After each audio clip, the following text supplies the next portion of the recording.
Adam mı o 55 bin?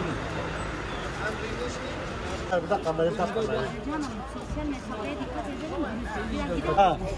Bizi koluna girdirmiş. Peki var jiletka var. Avat jiletka. Şu iyi jiletka. Ben çaşkay ben. Gel bak. Sen de tutmuşsun. Biri yaptığı etkinliktir.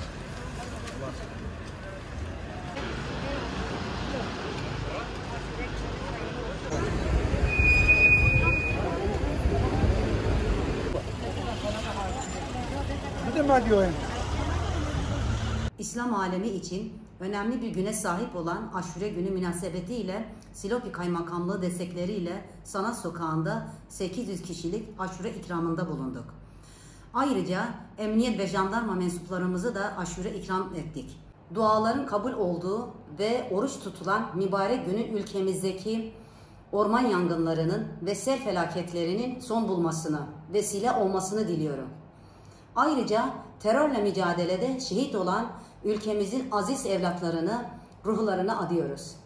Desteklerini her zaman sunan ve talimatlarıyla çalışmalarımıza yön veren Silopi Kaymakamımız Sayın Can Kazım Kuruca'ya Adem bir ailesi olarak çok teşekkür ediyoruz.